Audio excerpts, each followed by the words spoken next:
Hello and welcome to Salubrious Skin with Dr. Irene podcast. This podcast is all about how to attain healthier skin. You may be struggling with a skin condition such as psoriasis or eczema or acne, or perhaps a condition that causes the skin to become unhealthy, such as PCOS or irritable bowel or Crohn's disease. Regardless of what your condition is, healthy skin is attained by having a healthy body. So my mission is about bringing a huge array of experts to your attention in various areas of health. I hope you find this information knowledgeable and insightful and helpful for your specific journey in having better health.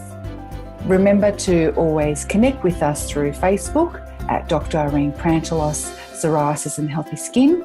You can email me at info@salubre.com.au. I hope you enjoy the show, and please feel free to give us any sort of insight into what you feel you need to hear in future episodes. Hello and welcome to Salubrious Skin with Dr. Irene. Today I'm joined by a dynamic duo, sisters called Sistermixin, Jo and Tracey. Welcome. Thank you.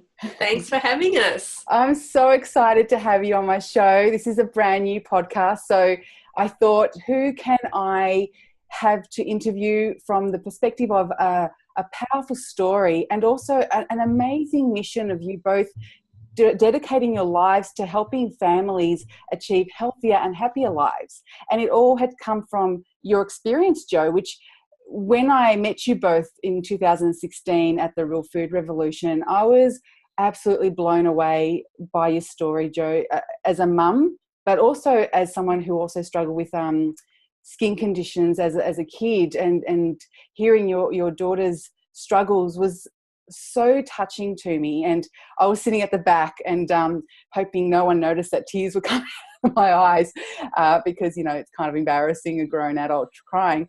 But I thought, you know, your experience as a mum now resonates with me, but your daughter's experience also resonated with me. So I wanted to both have you on and share the beautiful and amazing work you both are doing, but also I kind of want to start with your daughter's experience and also your experience, Jo, in identifying, you know, the fact that you didn't know where everything was coming from and how did you find the answers and that process of dealing with these challenges.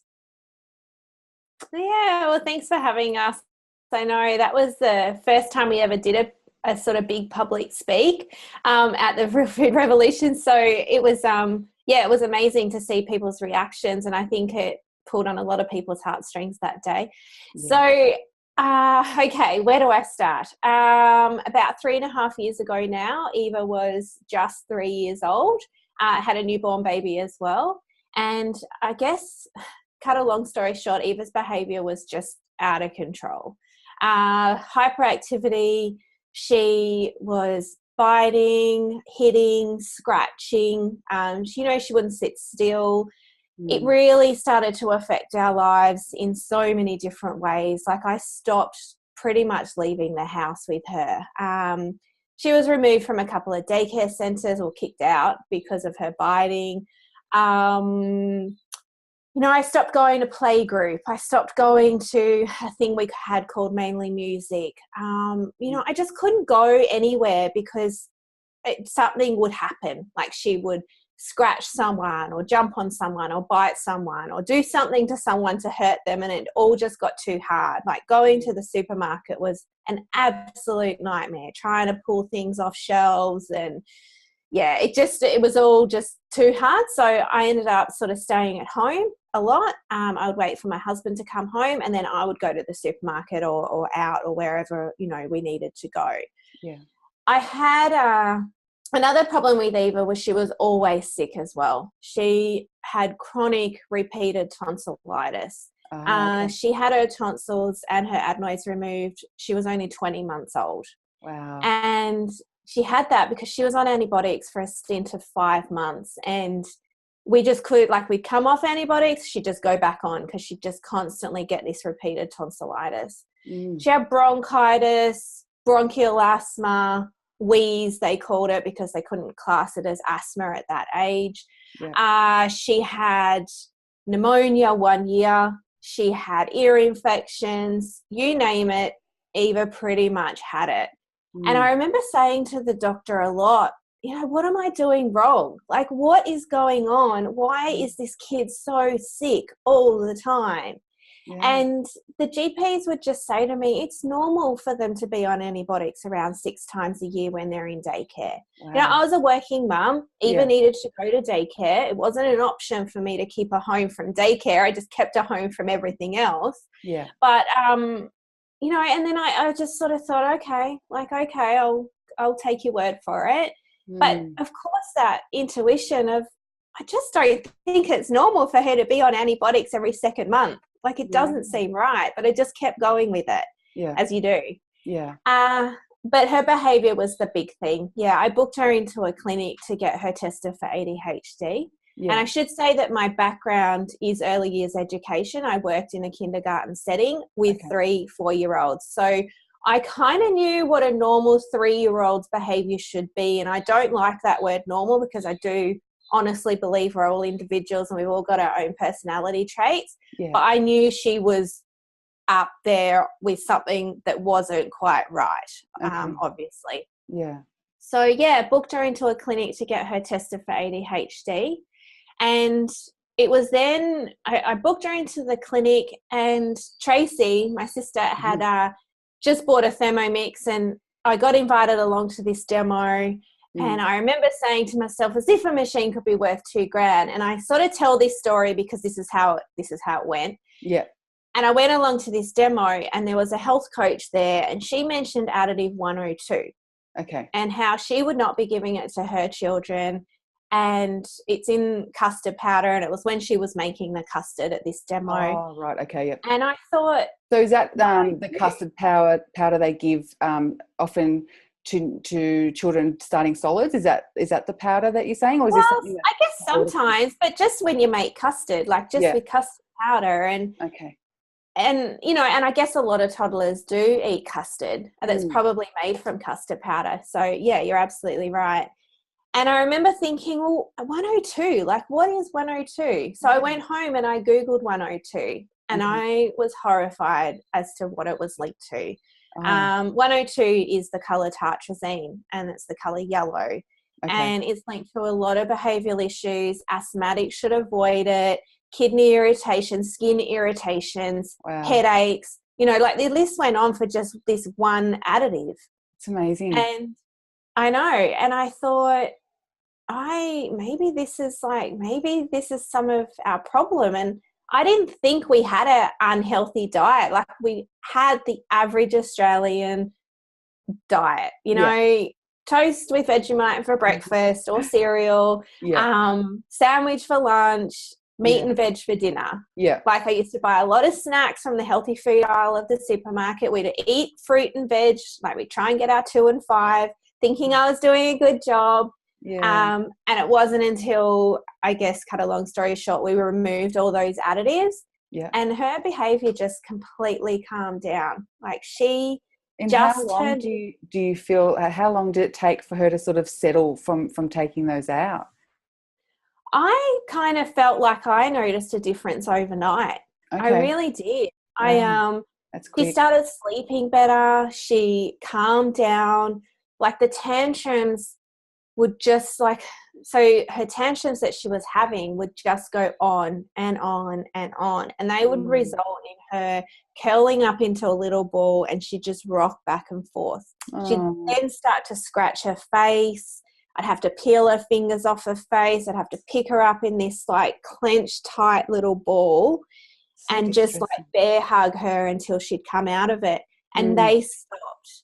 She'd have a tantrum, but then would stop. Or I'd be able to talk to her about the situation, and, we could work it out together.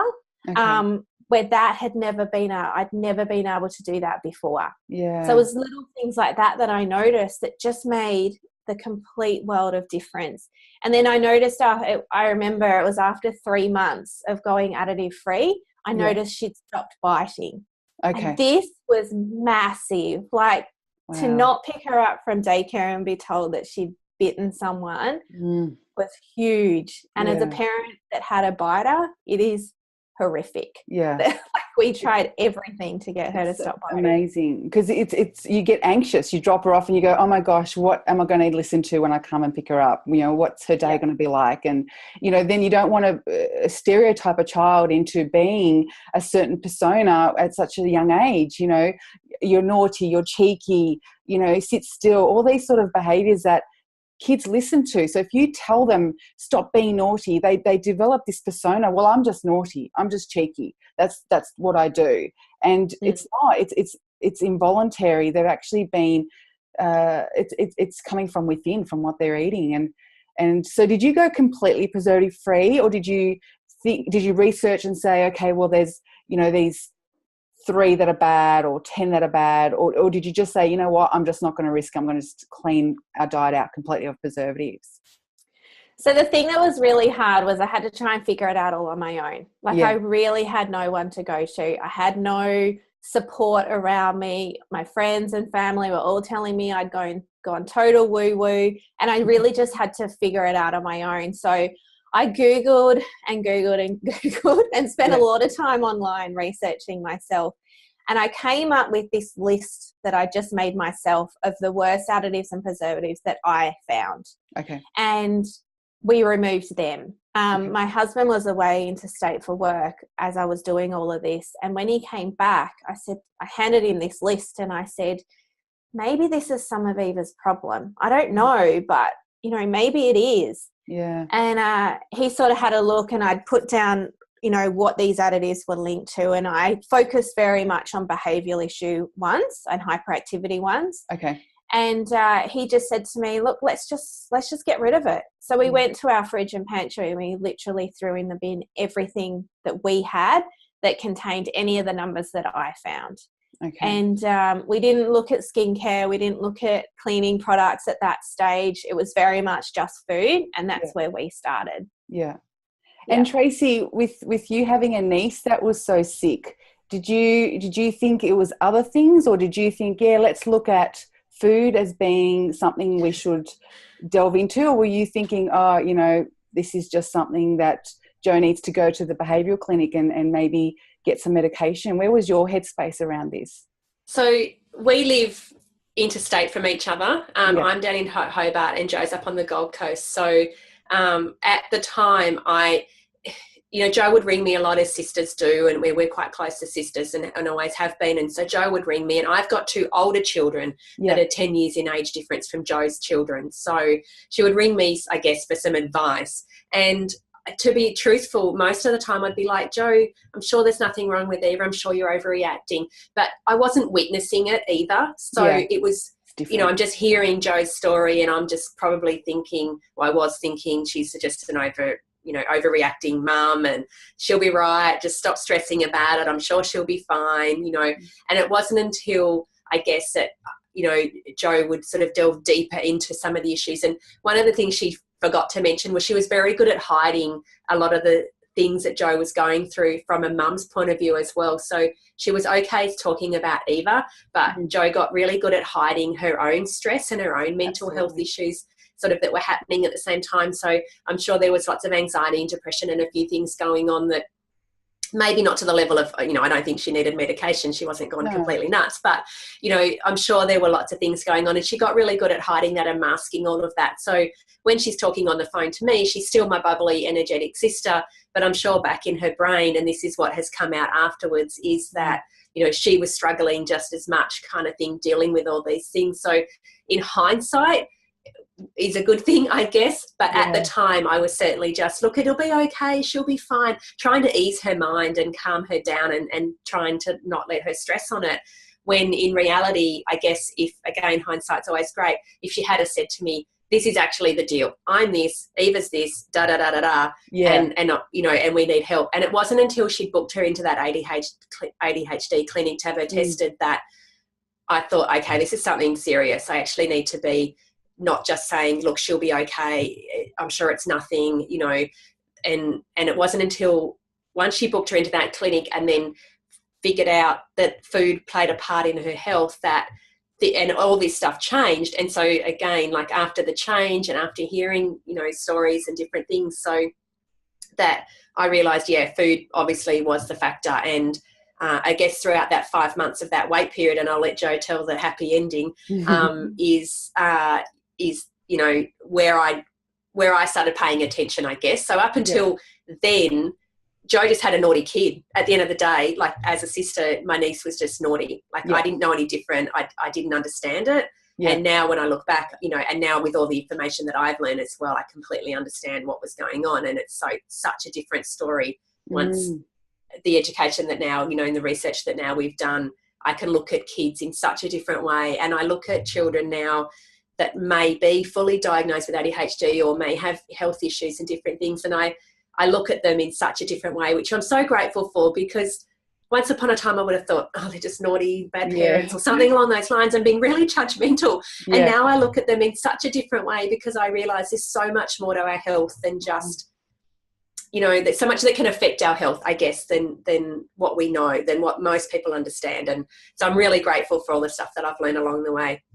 It's just incredible. So Jo, with the happy ending that Tracey's describing, so as far as now, you both are doing amazing work with sharing your knowledge with everyone else, and that's kind of my journey too. You know, at 11 years of age, being diagnosed with psoriasis and going through the process of figuring out what I needed to do, and really struggling with getting that information from whether it my local GP or my dermatologist. And it was really left to me to identify me, my mum. And Jo, I completely understand how you had to kind of hide your emotional impact in this situation, because you're trying to stay strong for your daughter. Because if you crumble, then your daughter obviously would crumble even more, because you're kind of the strength that she's looking up to. So I see that now with what my mum did to me and or for me. And I think it's important to understand that mums need to nurture themselves too, and having the support of you, Tracey. I think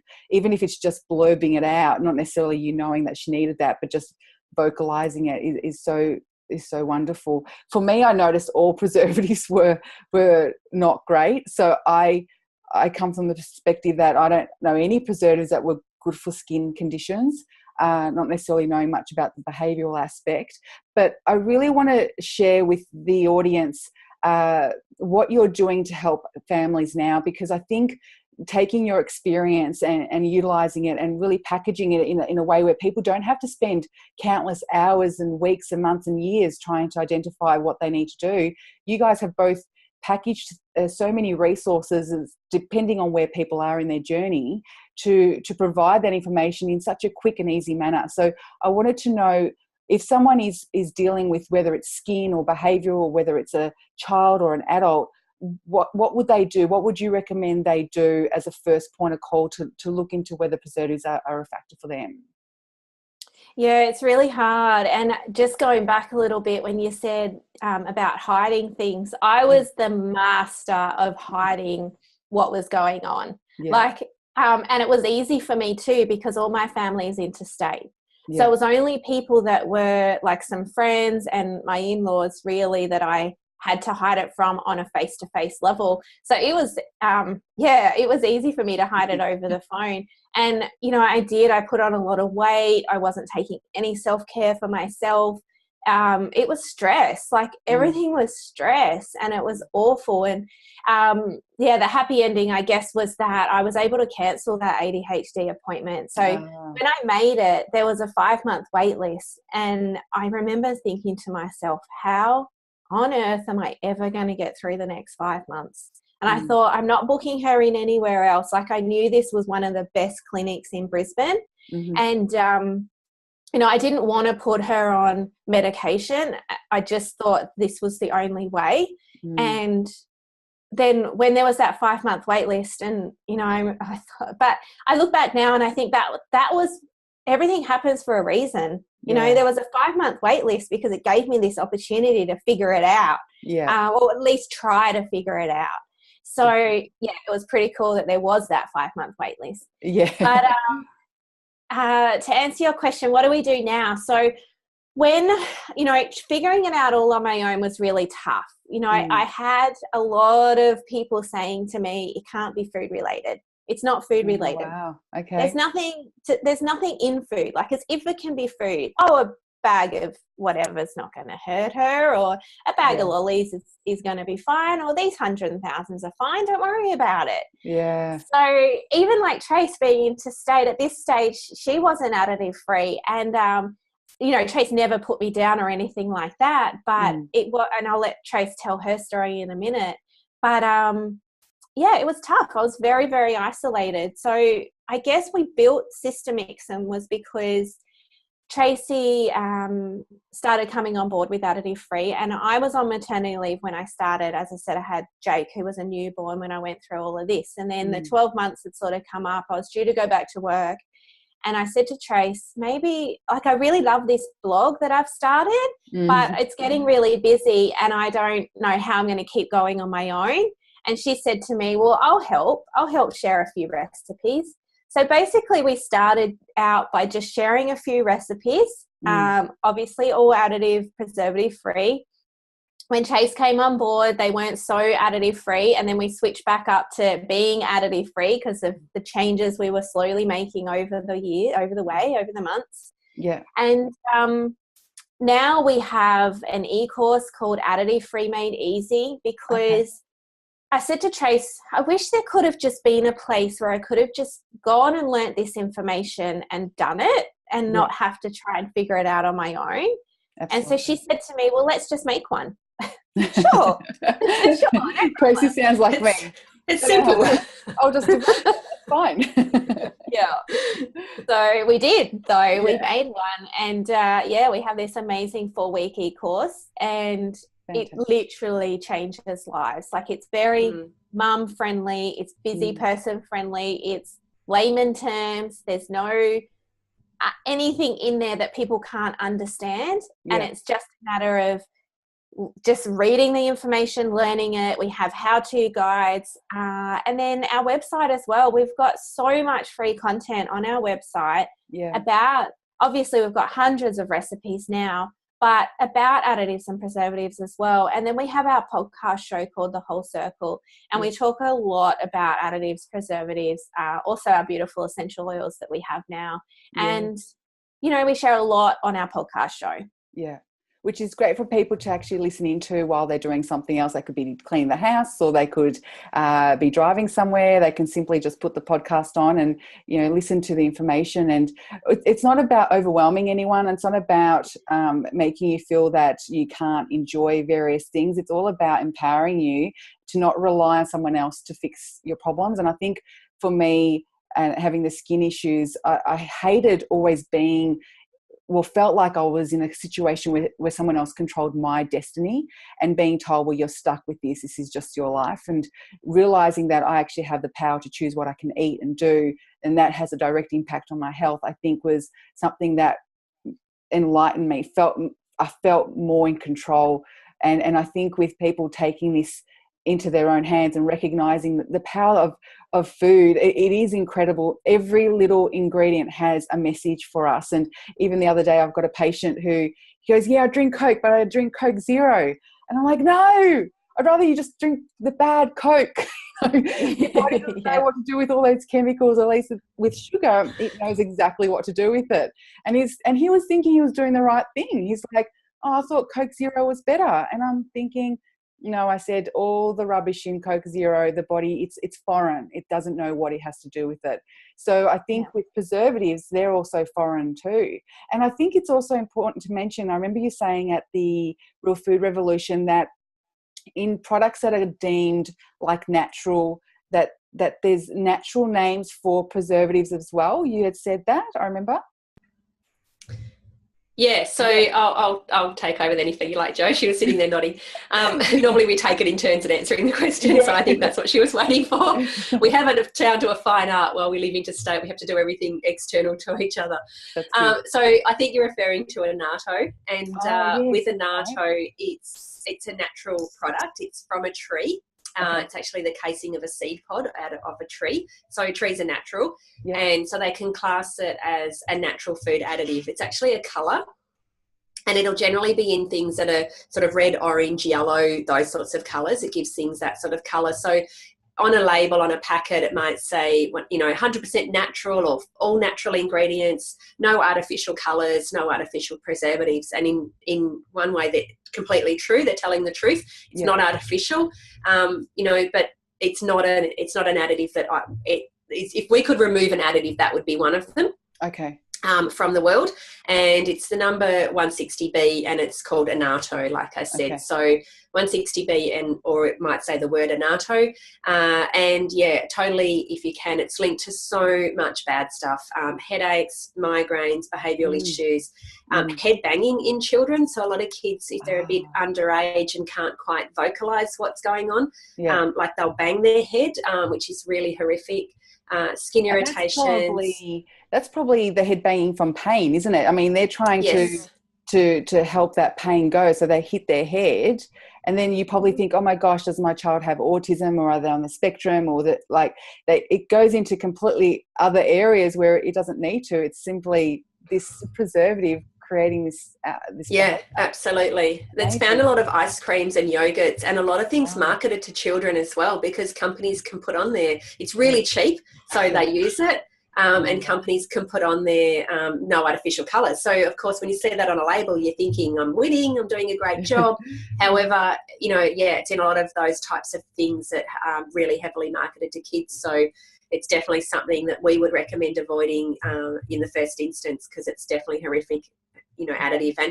And when we say it's natural and people think, well, it's natural, that must be okay. But if you look at the big scheme of things, and we say this often, tobacco is natural. We now know that's not okay. Marijuana, arsenic, there's a lot of things that are natural, but I wouldn't, sulfur dioxide, I wouldn't go and sit in a room filled with sulfur dioxide.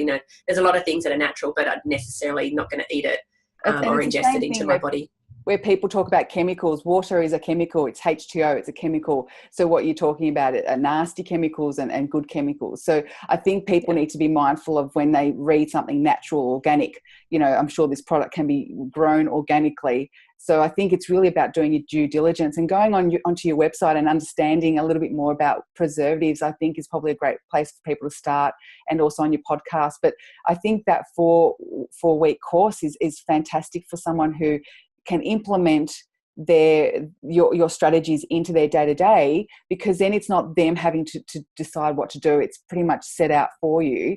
And I think that's if anyone has any, so a child or even an adult, like I see a lot of adults, and obviously with skin conditions, and that's why the show's called Salubrious Skin, healthy skin, a nice way of saying healthy skin, and it all comes down to what we eat and the power we have in our decision-making process. So please head on over to sistermixin.com. I've had a look myself, and I've sent a lot of patients over. I talked about you two so much to my patients, even if they're talking to me about a relative of my sister's child or, my friend's child. I'm like, you've got to go onto this site. It's amazing. These women are doing incredible work. And unfortunately, it's all come from Joe's daughter's experience. But I think, we're kind of on this planet to help each other out. And good on you, Joe, for doing your diligence in identifying what this whole problem's about and helping the world. It's amazing. Now, thank you. I'm getting a little reminder here of something. Now we'll finish off now, and if anyone has anything that they want to ask, please email me or go on to sistermixin.com, and you'll find a huge amount of information, and these ladies will be very happy to help you. So thank you for having me on having you on my show.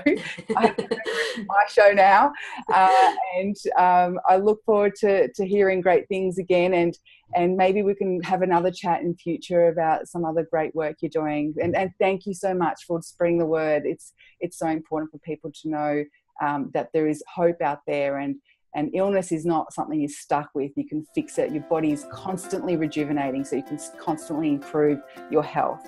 So thank you again, lady, and have a great day.